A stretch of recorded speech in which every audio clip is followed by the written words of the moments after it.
Go to Sharath Vemula garu. He is a trustee, past trustee ATA. So Sharath Vimala గారు మీరు చెప్పండి. మీ ముందుకొస్తున్న సమస్యలు ఎటువంటివి వస్తున్నాయి? సో వాటిని మీరు అడ్రెస్ ఎలా చేస్తున్నారు? అదేవిధంగా ఆటా తరపున ఏవైనా వీటి కోసం ప్రోగ్రామ్స్ నిర్వహిస్తున్నారా? సో ఎటువంటి చర్యలు తీసుకుంటే బెటరు? ఒక ప్రాపర్‌గా, లీగల్‌గా ఏ రకంగా వీళ్ళు అంటే జస్ట్ ఇందాక రవి గారు చెప్పినట్లుగా ఎవరు అంటే కాస్త తెలిసి, కాస్త తెలియక సజెషన్స్ ఇచ్చి అలా మళ్ళీ ఏవో తెలియని తప్పులు జరగకుండా సో ఎలా ఖచ్చితంగా ప్రాపర్‌గా ఒక సమస్య వస్తే ఎదుర్కోవాలి. దాన్ని లీగల్‌గా ఎలా అడ్రెస్ చేయాలనే విధంగా వెళ్ళే క్రమంలో మీరు ఎటువంటివైనా ప్రోగ్రామ్స్ కండక్ట్ చేస్తున్నారా? నమస్కారం అండి. Thank you Simha for having me. ఇక్కడ జనరల్‌గా మనకు అమెరికాకొచ్చే ముందు ఇక్కడ అమెరికా పాలిసీస్‌లు అన్నీ తెలుసుకొని వస్తాం మనం. ఏ యూనివర్సిటీలో ఎలాంటి ర్యాంక్స్ తోటి ఉంటే వస్తాయని ఎలా తెలుసుకుంటామో, అలాగే ఇక్కడికి రాకంట ముందే అమెరికాలో ఇంప్లిమెంట్ చేసే ఆహ్, చట్ట సంబంధమైన, చట్టపరమైన ఆహ్, వీటిని తెలుసుకొని వస్తే బాగుంటది ఎవరైనా గూడా. ఇమిగ్రెంట్స్ అంటే హెచ్-1 మీద వచ్చేవాళ్ళు గాని, స్టూడెంట్ వీసా మీద వచ్చేవాళ్ళు గాని తెలుసుకొని వస్తే బాగుంటది. జనరల్‌గా ఏమైతుంది అనంటే ఇక్కడికొచ్చిన తర్వాత విద్యార్థులు వాళ్ళు ఉన్న యూనివర్సిటీలలో కాకుండా బయట ఉంటారు. వాళ్ళు అపార్ట్మెంట్స్‌లలో ఉంటారు. సో, అపార్ట్మెంట్స్‌లో ఉంటున్నప్పుడు వాళ్ళకి కార్ అందుబాటులోకి వచ్చిందనుకోండి సపోజ్. నేనొక ఉదాహరణ చెప్తాను. నాకు మొన్న ఒక 4, 5 డేస్ బ్యాక్ ఒక విద్యార్థి కాల్ చేశాడు. ఆయన స్కూల్ జోన్‌లో 35 స్పీడ్ స్కూల్ జోన్‌లో 80 స్పీడ్ పోతుంటే టికెట్ ఇచ్చారు. ప్లస్ ఆయన డిపోర్ట్ చేశారు.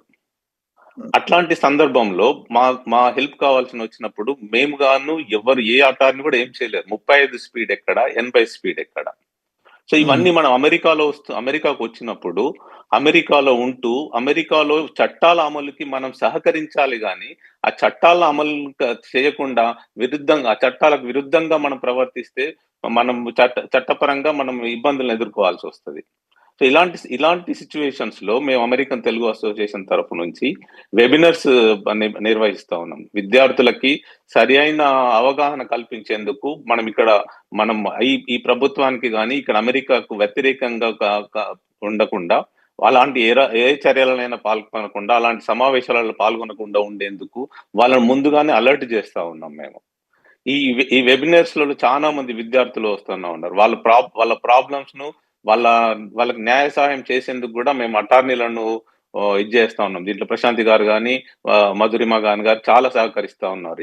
తెలుగు ఆర్గనైజేషన్స్ అందరికీ వీళ్ళిద్దరు చానా సహకరిస్తా ఉన్నారు. ఇలాంటి సందర్భంలో నేను ఒక్కటే విజ్ఞప్తి చేసేదేంటంటే తల్లిదండ్రులకు గాని, విద్యార్థులకు గాని ప్రత్యేకించి హెచ్-1 మీద వచ్చే వాళ్ళు కొద్దిగా ఏజ్డ్ వాళ్ళు వస్తారు. కొంచెం ఒక 24, 25 సంవత్సరాలు ఉన్న వాళ్ళు వస్తారు. వాళ్ళకొక అవగాహన ఉంటుంది.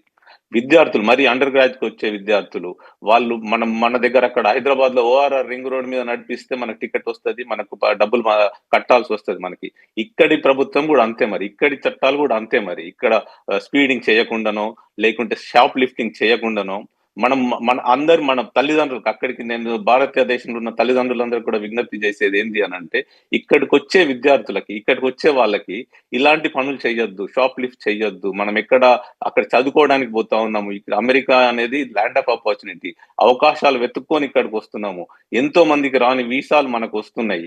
అక్కడ పోయిన తర్వాత మనం ఎలా ప్రవర్తించాలా అనే ఒక ప్రవర్తన నియమాల్ని గూడా చదువుకొని రావాలి వాళ్ళకి. మేమనుకుంటాం తెలుగు అసోసియేషన్ తరఫున అనుకుంటా ఉన్నాం. ఒక ప్రవర్తన నియమాలని రూపొందించాలి మనం విద్యార్థులకు గాని, హెచ్-1 మీద వచ్చే వాళ్ళకి గాని రూపొందించి మనం ఒకటి సర్క్యులేషన్‌లో పెడదాము అని చెప్పి మేము ఈ మధ్యనే అనుకున్నాం దాంట్లో. సో, అట్లాంటి ఆ ప్రవర్తన నియమావళిని ఇక్కడ చదువుకుంటే కొద్ది వరకైనా విద్యార్థులకు గాని, మన హెచ్-1 మీద వచ్చే వాళ్ళకి గాని బెనిఫిట్ అయితుంది. ఇకపోతే మా తెలుగు అసోసియేషన్ అన్నిటి తరఫున అందరికి ఎలాంటి అవకాశం వచ్చినా ఇక్కడ చట్ట వ్యతిరేకంగా ఏదైనా పనులు చేస్తే సహకరించడానికి ఎవరు ముందుకు రారు. కానీ వాళ్ళకి అన్ని రకాలుగా చట్టబద్ధంగా ఇక్కడికి వచ్చిన వాళ్ళకి, చట్టబద్ధంగా ఇక్కడ చదువుకోవడానికి వచ్చిన వాళ్ళకి ఏదైనా ఇబ్బందులుంటే మేము అందరికంటే ముందుగా ఉండి వాళ్ళకి సహాయ సహకారాలు అందిస్తాం.